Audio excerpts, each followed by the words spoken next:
Hello everyone. कैसे हैं आप सब? बढ़िया। ठीक है। आज हम पढ़ने वाले हैं हाफ लाइफ यानी कि अर्ध आयु। ठीक है, चल। हाफ लाइफ सुनो, हाफ लाइफ क्या होता है? जब किसी पदार्थ की प्रारंभिक सांद्रता घटकर आधी हो जाती है, तो जितने समय में वो घटकर आधी होती है उस समय को हम कहते हैं अर्ध आयु। किसी पदार्थ की प्रारंभिक सांद्रता जितने समय में घटकर आधी हो जाती है, हाफ हो जाती है, उस समय को हम बोलते हैं उस पदार्थ का हाफ लाइफ यानी कि अर्ध आयु। ठीक है, चलो मैं लिख देता हूं।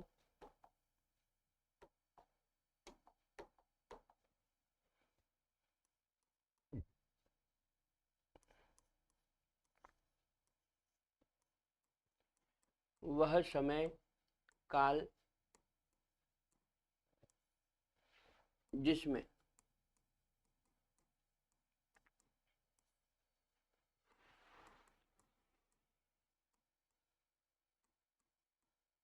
अभिकारक की प्रारंभिक सांद्रता,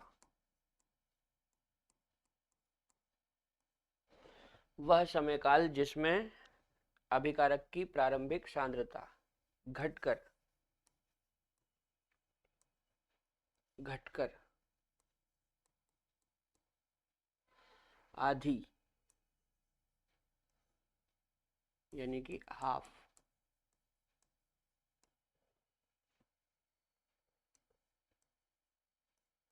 रह जाती है ना।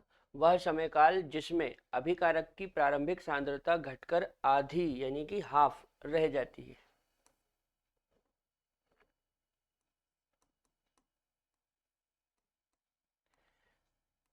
अभिक्रिया का अर्ध आयुकाल कहलाता है।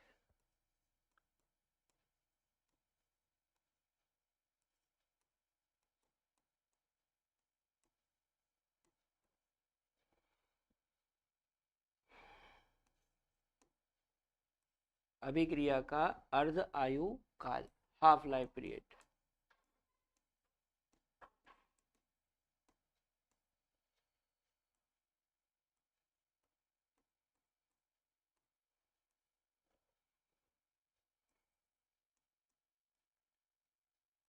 ठीक है, नोट करो।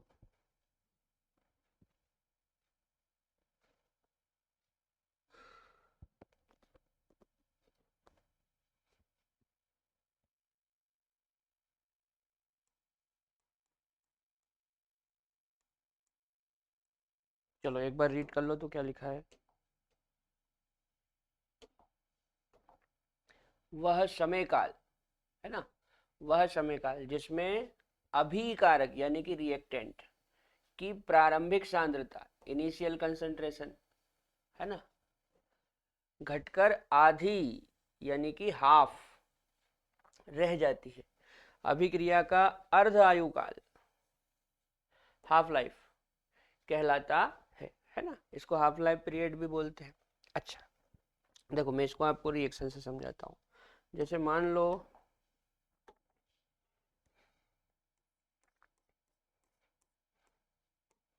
कोई रिएक्शन है जिसमें रिएक्टेंट से प्रोडक्ट बनता है। कोई रिएक्शन है जिसमें रिएक्टेंट से क्या बनता है? प्रोडक्ट बनता है। रिएक्टेंट से क्या बनता है? प्रोडक्ट बनता है। क्लियर? अच्छा, अब मान लो T equal to 0 time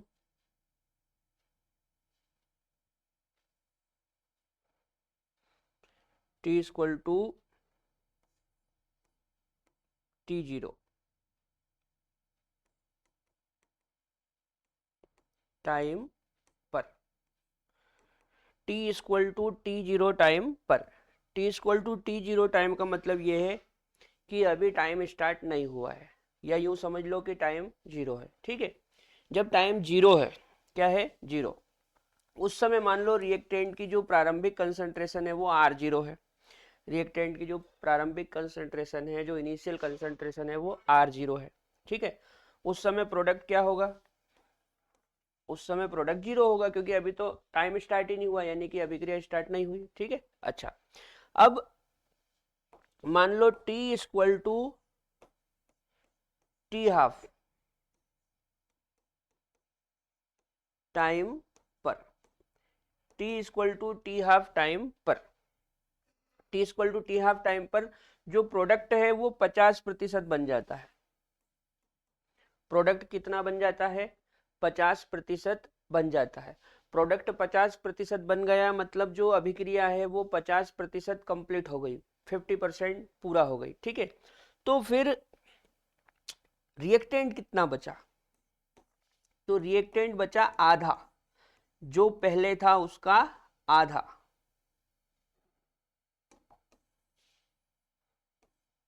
reactant कितना बचा, जो पहले था उसका आधा। ठीक है ना, मान लो कि पहले 100% था, जो पहले रिएक्टेंट था वो कितना था, 100% था। ठीक है ना, उस समय प्रोडक्ट क्या था, 0, है ना, पहले रिएक्टेंट 100% था, उस समय प्रोडक्ट 0 था। अब T equal to T half time पर जो प्रोडक्ट है वो 50% बन जाता है, मतलब रिएक्शन 50% कंप्लीट हो गई। रिएक्शन 50% कंप्लीट हो गई, मतलब जो रिएक्टेंट है वो 50% उधर चला गया, तो इधर कितना बचा, इधर 50% ही बचा। 50% बचा मतलब इनिशियल कंसंट्रेशन का आधा बचा। देखो, जैसे मान लो यहाँ पे मैं 100 लिख दूं और इसमें 2 से भाग दे दूं, तो ये भी तो 50% ही बचा, है ना, 50 उधर चला गया। तो हम बोल सकते हैं कि वह समय काल जिसमें अभिकारक की प्रारंभिक सांद्रता घटकर आधी रह जाती है, अभिक्रिया का अर्ध आयुकाल कहलाता है ना। अच्छा, ये प्रारंभिक सांद्रता है और ये अंतिम सांद्रता है,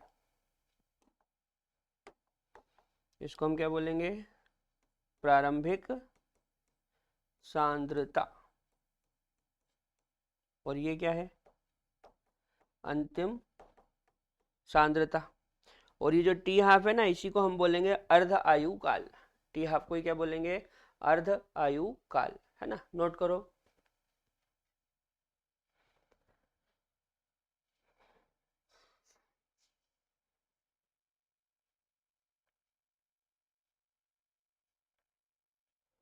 चलो कुछ एग्जाम्पल से समझते हैं, है ना। जैसे मान लो मेरे पास कोई रिएक्शन है,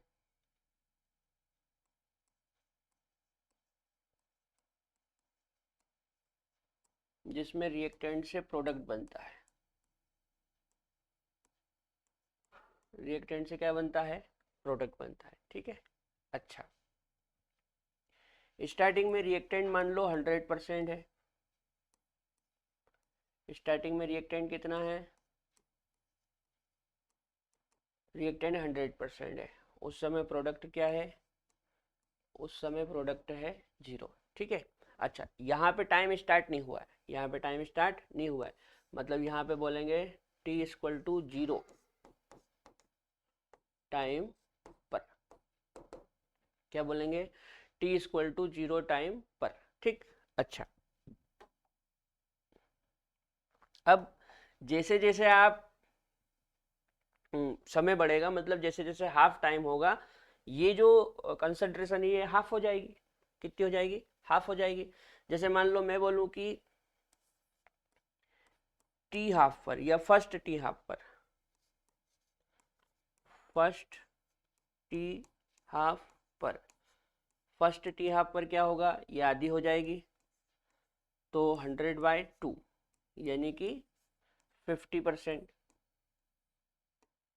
अच्छा, मैं बोलूं सेकंड टी हाफ पर,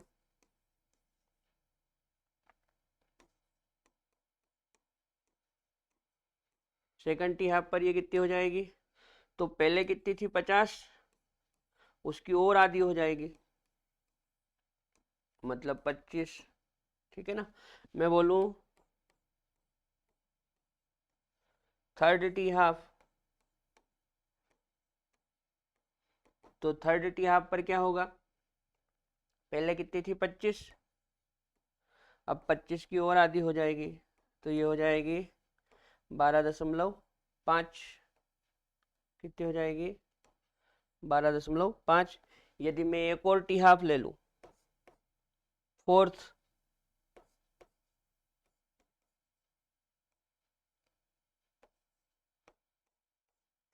फोर्थ टी हाफ पर, तो फोर्थ टी हाफ पर क्या होगा, 12.5 की और आधी हो जाएगी, है ना, तो वो हो जाएगी 6.25। ठीक है, आपको समझ में आ गया। तो जब t equal to zero time है,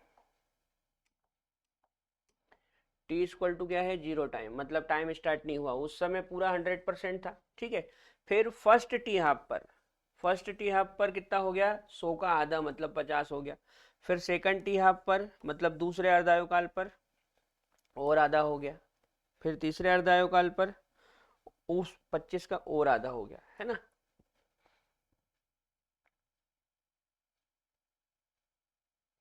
इसको आप ऐसे भी समझ सकते हैं, जैसे मान लो t इक्वल टू जीरो पर, t इक्वल टू जीरो पर एक थी कंसंट्रेशन, कितनी थी, एक, है ना।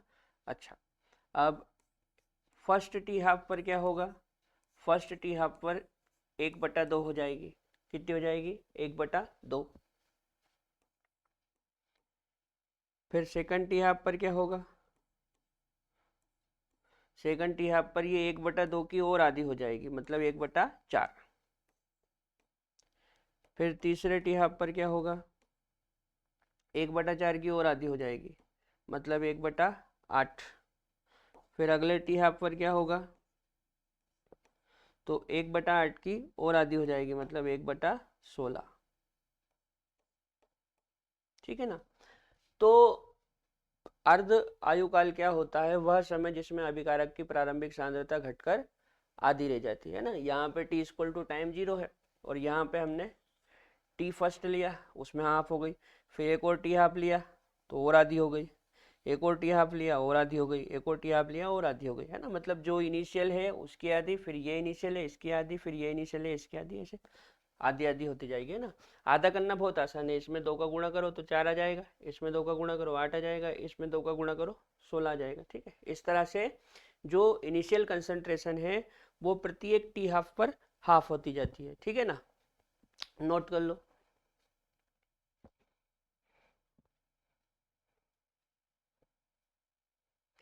तो आप एक बात बता सकते हो, यहां से यहां तक आने में कितना टी हाफ लग गया,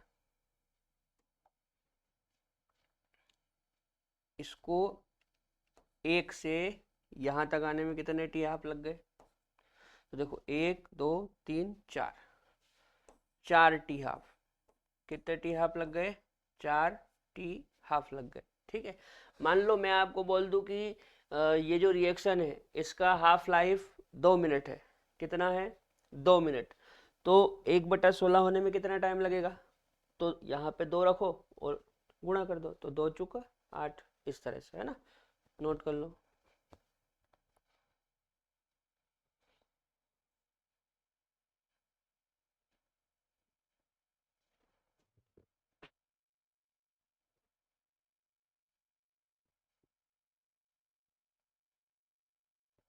चलो आगे बढ़े। अगला है half life for first order reaction. First order reaction के लिए हाफ लाइफ कैसे निकालेंगे ना, चलो समझो। जैसे मान लो हम एक फर्स्ट ऑर्डर रिएक्शन लिखते हैं, हम एक फर्स्ट ऑर्डर रिएक्शन लिखते हैं, मान लो जैसे N2O5, है ना, ये फर्स्ट ऑर्डर रिएक्शन है। इसका विघटन होगा, इसका विघटन होगा तो NO2 प्लस O2 बनेगा, है ना। N2O5 का विघटन करवाओगे तो क्या बनेगा, NO2 प्लस O2, है ना। इसको बैलेंस करने के लिए यहाँ पे 2 का मल्टीप्लाई कर देते हैं, ये 2 हो गए। अच्छा, ऑक्सीजन कितनी, 2 दूना 4 और 2 6,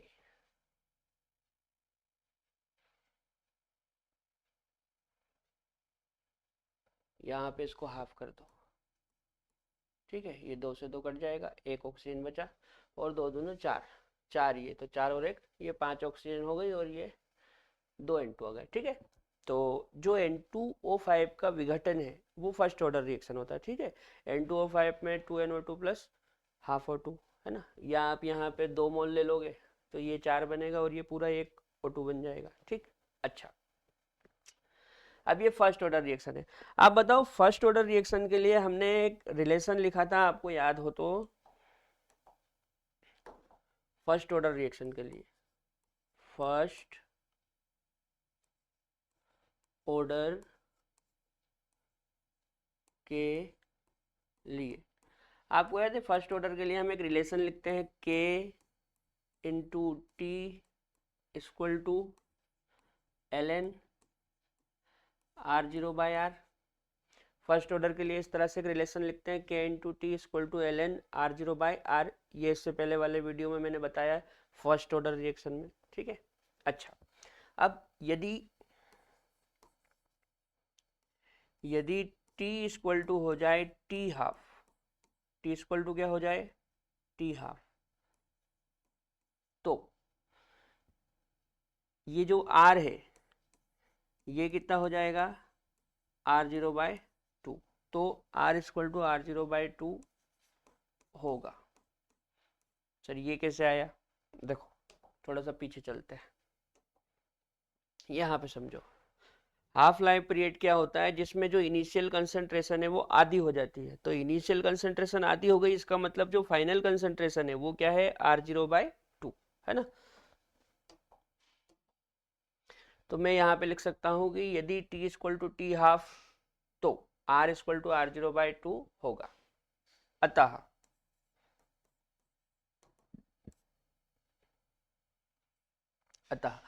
हम क्या करेंगे, ये वैल्यू यहाँ पे पुट कर देंगे, तो K into T half equal to ln R0, और इस R की वैल्यू यहाँ पे, है ना, तो ये हो जाएगा R0/2, ठीक। अब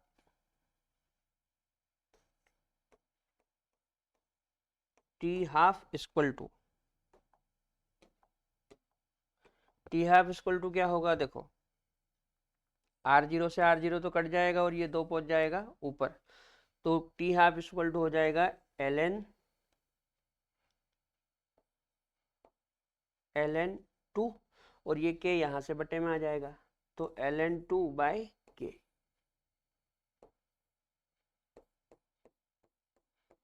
ठीक है। ये फर्स्ट ऑर्डर के लिए टी हाफ है, T half equal to ln2/k।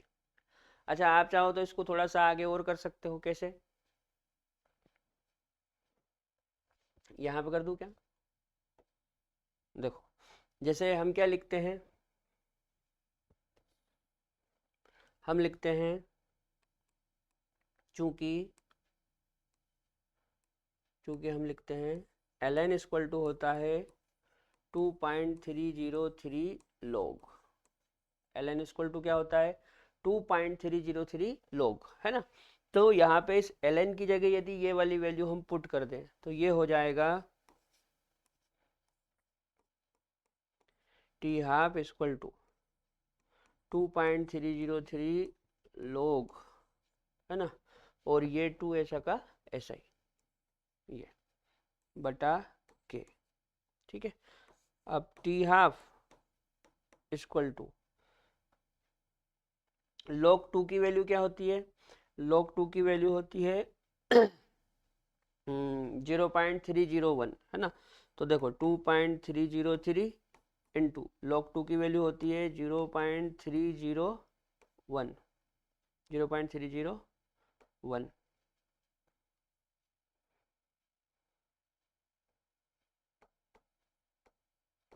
ठीक है, अपॉन के। अब इसका इसमें जब आप मल्टीप्लाई करेंगे, थोड़ा सा छोटा कर लूँ, बस इतने में काम हो जाएगा।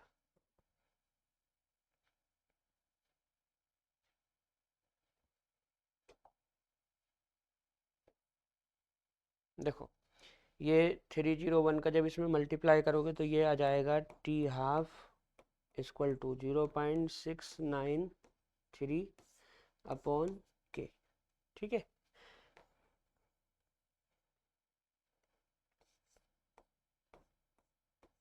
T half equal to 0.693 upon के,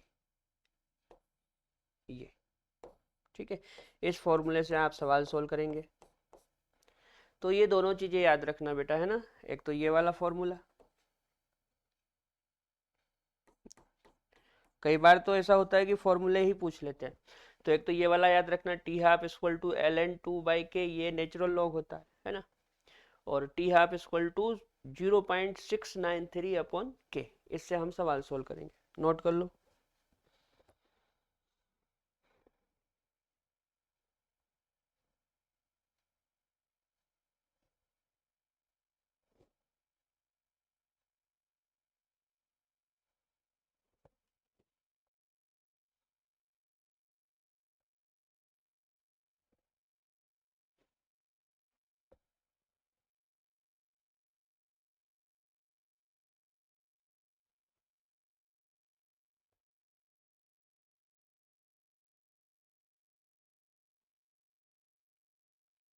चलो आगे बढ़े।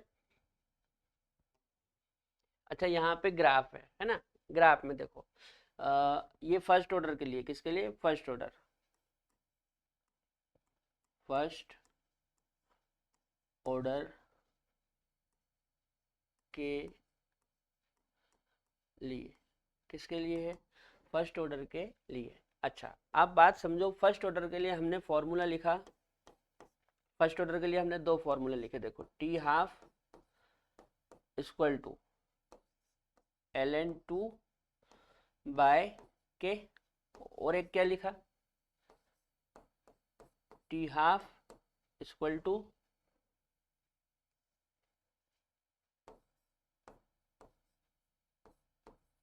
T half equal to 0.693 upon के, ये लिखे ना, ये 0.693 अपॉन के।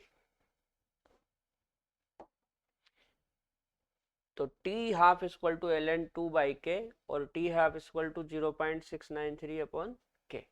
ठीक, अब इन दोनों फार्मूले में देखो, इन दोनों फार्मूले में ही कंसंट्रेशन नहीं है। जो रिएक्टेंट की कंसंट्रेशन है वो यहाँ पे नहीं है।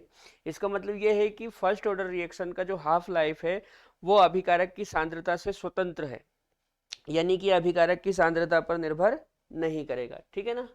तो आप लिखेंगे फर्स्ट ऑर्डर, फर्स्ट ऑर्डर मतलब प्रथम कोटि अभिक्रिया, है ना। फर्स्ट ऑर्डर का हाफ लाइफ मतलब अर्धायु, हाफ लाइफ,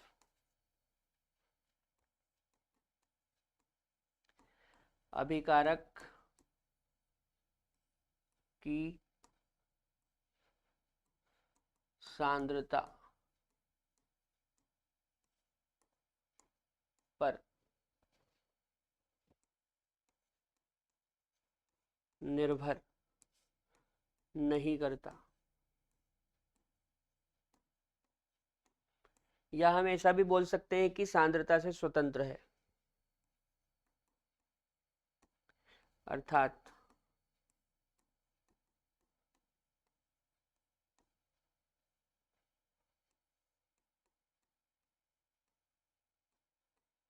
सांद्रता से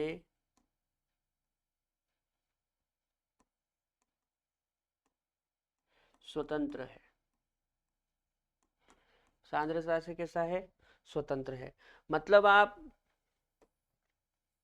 सांद्रता और हाफ लाइफ के बीच ग्राफ खींचते हैं। जैसे मान लो यहाँ पे मैं ले लेता हूँ टी हाफ और यहाँ पे ले लेता हूँ मैं कंसंट्रेशन। कंसंट्रेशन मतलब सांद्रता, चलो सांद्रता लिख देता हूँ। ठीक है, यहाँ पे लिख दिया सांद्रता। तो एक अक्ष पे मैंने सांद्रता ले लिया और वाई अक्ष पे मैंने टी हाफ ले लिया, टाइम ले लिया। अब यहाँ पे देखो जो टी हाफ है वो सांद्रता पे तो निर्भर कर ही नहीं रहा है, मतलब आप सांद्रता को बढ़ाओ घटाओ इसके ऊपर सांद्रता का कोई प्रभाव नहीं पड़ेगा, मतलब ये सांद्रता के साथ कांस्टेंट रहेगा। कैसा रहेगा? कांस्टेंट। ठीक है, कांस्टेंट।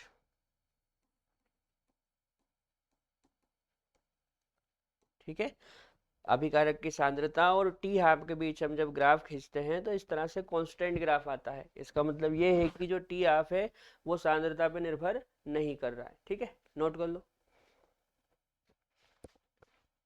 सांद्रता के साथ टी हाफ पर कोई प्रभाव नहीं पड़ रहा है ना, सांद्रता का टी हाफ पर कोई प्रभाव नहीं पड़ रहा है। चलो नोट कर लिया, आगे बढ़ जाएं।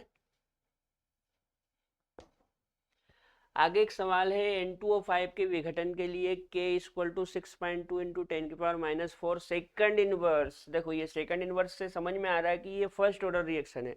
फर्स्ट ऑर्डर रिएक्शन के लिए जो K होता है उसकी यूनिट होती है सेकंड इनवर्स, तो यहाँ से आप ये समझ सकते हैं कि ये फर्स्ट ऑर्डर रिएक्शन है। ठीक है, अच्छा इसके इस विघटन के लिए अर्ध आयुकाल है, अर्ध आयुकाल पूछ रहा है। ठीक है ना, चलो सोल्व करो, फॉर्मूला लगाओ। क्या फार्मूला लगेगा? देखो हम फार्मूला लगाएंगे टी हाफ इक्वल टू 0.693, है ना, 0.693 अपॉन के, 0.693 अपॉन के कितना है? 6.2 इंटू 10⁻⁴। ठीक है, ऐसा करते हैं। ऊपर पॉइंट के बाद कितने अंक है?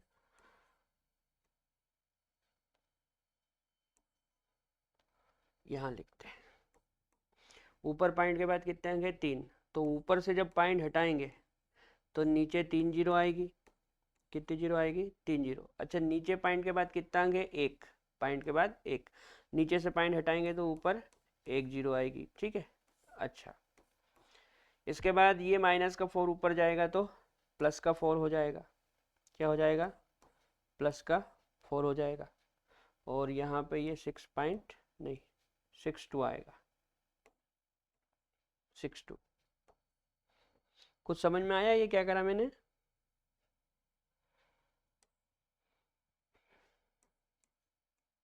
के इक्वल टू, देखो यहाँ पे क्या करा है, ऊपर पॉइंट के बाद कितने अंक है? 1 2 3, तो ऊपर से पॉइंट हटाई तो नीचे 3 जीरो, और ये हो गया 693। अब नीचे पॉइंट के बाद कितना अंक है? 1, तो नीचे से पॉइंट हटाएंगे तो ऊपर 1 जीरो आएगा, और ये 62, और ये माइनस का 4 ऊपर गया तो प्लस का 4। अब देखो 1 जीरो से मान लो ये जीरो कट गई, और ये 2 जीरो से मान लो यहाँ पे कट जाएगा, तो ये बचेगा 2।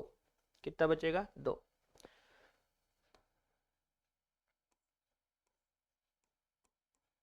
तो T half equal to 693 upon 62, है ना, इंटू 10⁻²।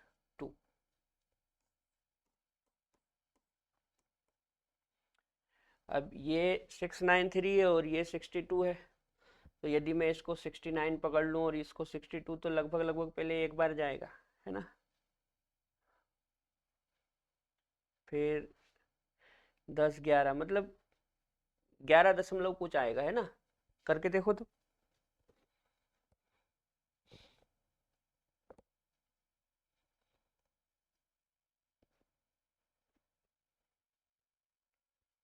ये आएगा 11.17 इंटू 10⁻²। क्या आएगा? 11.17 इंटू 10⁻², है ना। और यहाँ पे देखो ये जो के था ये काय में था? सेकंड इनवर्स में। ये ऊपर जाएगा तो सेकंड बन जाएगा, मतलब ये आया 11.17 इंटू 10⁻² सेकंड। आप चाहे तो इसका इसमें मल्टीप्लाई करोगे तो ये 1117 हो जाएगा, लगभग लगभग।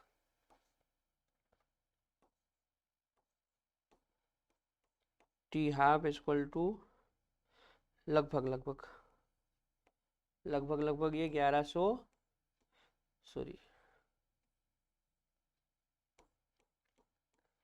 1117 सेकंड के आसपास आएगा, है ना, थोड़ा बहुत ऊपर नीचे हो सकता है, देख लेना हिसाब से। कितना आएगा? 1117। देखो ये 10 की घात 2 है ना, मतलब ये 100 है, 100 का ये यहाँ से पॉइंट हटाएंगे, नीचे 2 जीरो आएगी, 2 जीरो से ये 100 कट जाएगा, ठीक है ना, तो 1117 सेकंड लगभग लगभग इतना आएगा, नोट कर लो।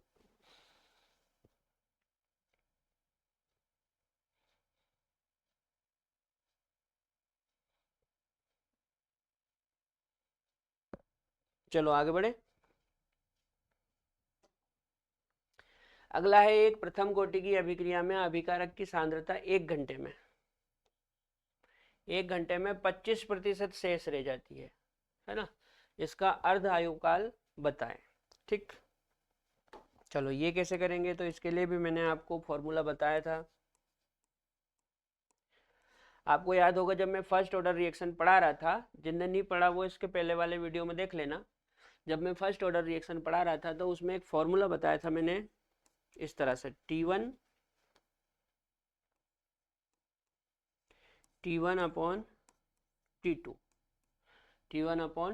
Equal to log 100 upon 100 minus x1, इस तरह से बताया था, log 100 अपॉन 100 माइनस x2, ठीक है। अच्छा, अब 1 घंटे में 25% शेष रह जाती है, तो पहले मान लो कि टाइम 1 घंटा है, तो इस T1 की जगह मैं 1 घंटा ले लेता हूँ, 1 घंटा, ठीक है। और अर्धायु पूछ रहा है, अर्धायु मतलब टी हाफ पूछ रहा है, क्या पूछ रहा है? टी हाफ इक्वल टू, अब देखो लोग ऊपर तो 100 ही रहेगा। अब इसको हम क्या बोलते हैं? इसको हम बोलते हैं फाइनल कंसंट्रेशन। क्या बोलते हैं? फाइनल कंसंट्रेशन, फाइनल सांद्रता। फाइनल सांद्रता किसकी होती है? ये जो फाइनल सांद्रता है, फाइनल कंसंट्रेशन, ये किसकी होती है? अभिकारक की। तो ये क्या बोल रहा कि अभिकारक की, एक प्रथम कोटि की अभिक्रिया में अभिकारक की सांद्रता 1 घंटे में 25% शेष रह जाती है। मतलब हम ये बोल सकते हैं कि 1 घंटे में केवल 25% अभिकारक बचा है, मतलब अभिकारक की फाइनल कंसंट्रेशन आप क्या लिख सकते हैं? 25। समझ में आया? ये 25 कहां से आया? 1 घंटे में अभिकारक कितना बचा? 25, तो यहाँ पे फाइनल कंसंट्रेशन की जगह मैंने 25 लिख दिया, ठीक। अच्छा, फिर log 100 अपॉन 100 माइनस, मेरे को अर्धायु बताना है। अर्धायु का मतलब ये होता है कि अभिकारक की कंसंट्रेशन आधी बचती है, या यूं बोल दो कि अभिकारक की प्रारंभिक सांद्रता घटकर आधी हो जाती है, मतलब शेष आधी ही रह जाती है। आधी रह जाती है मतलब 50%, तो यहां पे मैं क्या लिख सकता हूं? 50, इस तरह से। या आप डायरेक्ट भी 50 लिख सकते हैं ना, इसकी जगह पे, इसकी जगह पे डायरेक्ट क्या लिख सकते हैं? 50।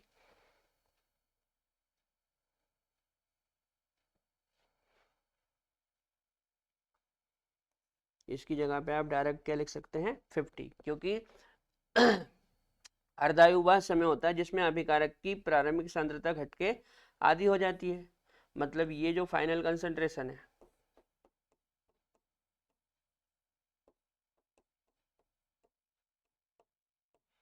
ये कितनी हो जाएगी? 50, ठीक। तो यहाँ पे मैंने डायरेक्ट 50 पुट कर दिया। अब क्या करें? बस अब सोल्व करना है, कुछ नहीं करना। देखो ये 1 घंटा अपॉन ये टी हाफ इक्वल टू, देखो 25 से 100 कितनी बार जाएगा? 4 बार, तो ये हो जाएगा log 4। और 50 से 100 2 बार जाएगा, तो ये हो जाएगा log 2, है ना।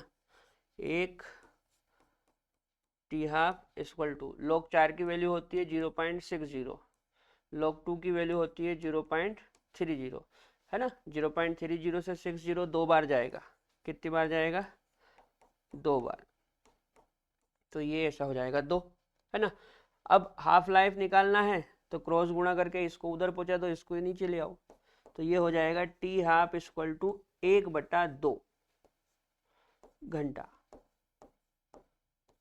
1/2 घंटा मतलब आधा घंटा। आधा घंटा मतलब हम 30 मिनट भी तो लिख सकते हैं भाई। आधा घंटा मतलब क्या लिख सकते हैं? 30 मिनट। हाँ, अरे 1 घंटे में कितने मिनट होते हैं? 60 मिनट। तो यहाँ पे आधा घंटा आया मतलब 30 मिनट। तो हम बोल सकते हैं कि यहाँ पे जो बताया जा रहा है उसके हिसाब से जो अर्ध आयुकाल है वो आधा घंटा है, या फिर 30 मिनट भी कह सकते हैं। ठीक है, नोट करो।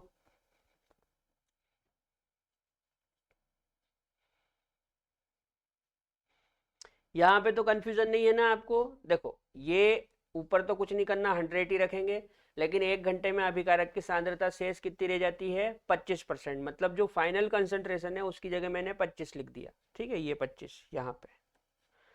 दूसरा, अर्धायु पूछ रहा है, तो अर्धायु क्या होता है? वह समय जिसमें सांद्रता आधी रह जाए। तो यहाँ पे इसकी जगह मैंने 50% लिख दिया, मतलब आधा। बस अब सोल्व करना है।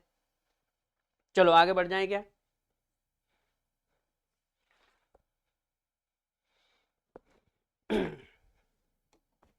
अगला है half life for zero order reaction.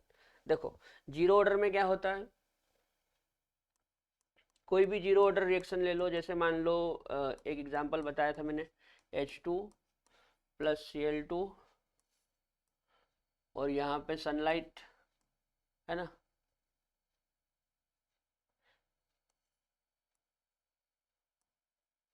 H ये सनलाइट होती है, तो क्या बनेगा? 2HCl। ये जीरो ऑर्डर रिएक्शन है। कौन सी रिएक्शन है? Zero order. ठीक है ना। ये H का मतलब क्या है? सनलाइट, सूर्य का प्रकाश। ठीक है, ये H2 प्लस Cl2 की फोटोकेमिकल रिएक्शन है। ये भी मैं पीछे पढ़ा चुका हूँ, ये जीरो ऑर्डर का एग्जाम्पल है। ठीक, अच्छा, अब आपको याद होगा हम जीरो ऑर्डर के लिए क्या लिखते थे? याद है कुछ? जीरो ऑर्डर के लिए, जीरो ऑर्डर के लिए हम इस तरह से लिखते थे, K into T equal to R0 minus R। ऐसा एक रिलेशन मैंने पढ़ाया था, K into T equal to R0 minus R। अब बात को समझो। अर्धायुकाल पूछ रहा है, क्या पूछ रहा है? अर्धायुकाल। तो हम क्या लिखेंगे? चूंकि T equal to T half पर, भाई अर्धायुकाल टी हाफ होता है, तो चूंकि T equal to T half पर ये जो R है ये हो जाएगा R0/2, है ना। ये अभी देखा था हमने स्टार्टिंग में। देखो ये यहाँ पे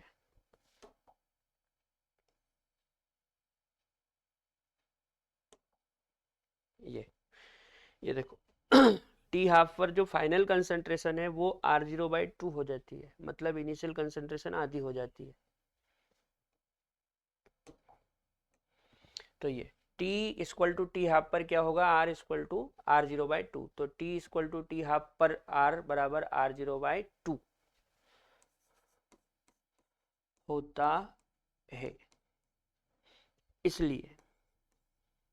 इसलिए हमको कुछ नहीं करना है, यहाँ पे क्या करेंगे? T की जगह टी हाफ रख देंगे और R की जगह R0/2 रख देंगे।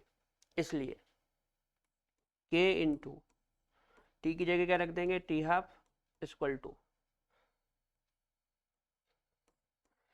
R0 ऐसा का ऐसा ही, और ये R की जगह क्या रख देंगे? R0/2। ठीक है, इसको सोल्व कर लो। इसको सोल्व करोगे तो ये हो जाएगा K into T half equal to 2 का मल्टीप्लाई करो तो 2R0 माइनस R0 अपॉन 2, है ना। ये यहाँ पे एक मान के और इसका इधर और इन दोनों का आपस में करा, तो 2 का R0 में करेंगे 2R0, माइनस का माइनस, और 1 का R0 में करेंगे 1R0, फिर ऐसे, और 2 का R में 2 का 1 में 2। अब देखो, तो ये हो गया K into T half equal to 2R0 में से 1R0 घटाएंगे तो 1R0 बचेगा, है ना। जैसे 2 में से 1 घटाते तो 1 बचता है, 2 में से 1 घटाते हैं तो 1 बचता है। उसी प्रकार ये 2r0 है और ये 1r0 है, तो 2r0 में से 1r0 जाएगा तो 1r0 बचेगा बाय 2। बस हो गया ये। अब कुछ नहीं करना है, टी हाफ निकालना है, तो T half equal to r0 और ये बटे में चला जाएगा तो 2k। ये आ गया जीरो ऑर्डर के लिए। यदि जीरो ऑर्डर के लिए हाफ लाइफ पूछे तो आपको कुछ नहीं करना है, यहाँ पे कंसंट्रेशन रख देना। इनिशियल कंसंट्रेशन है r0, तो यहाँ पे इनिशियल कंसंट्रेशन रख देंगे और ये 2k। ठीक, सोल्व कर लेना। अच्छा एक चीज समझो आप, यहाँ से जो जीरो ऑर्डर है उसका जो टी हाफ है वो सांद्रता पे निर्भर करता है ना। फॉर्मूले में सांद्रता आई ना, मैं पॉइंट लिख देता हूँ, याद रखना।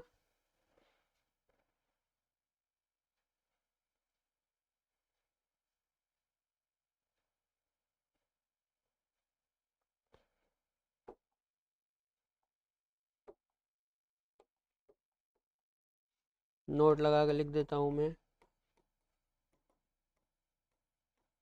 जीरो ऑर्डर रिएक्शन का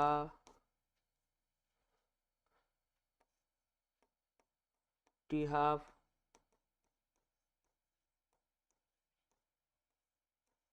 सांद्रता पर निर्भर करता है।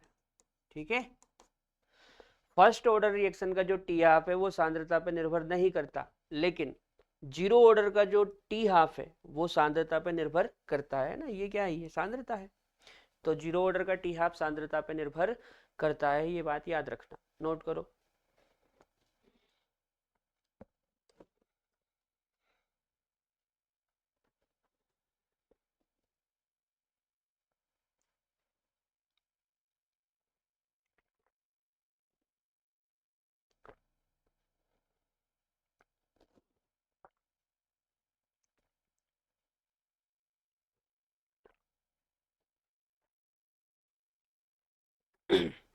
ठीक है, तो यहाँ पे हमारा हाफ लाइफ कंप्लीट हो जाता है। अब अगले लेक्चर में मैं आपको अभिक्रिया की आणविकता के बारे में पढ़ाऊंगा। तब तक के लिए जय राम जी की।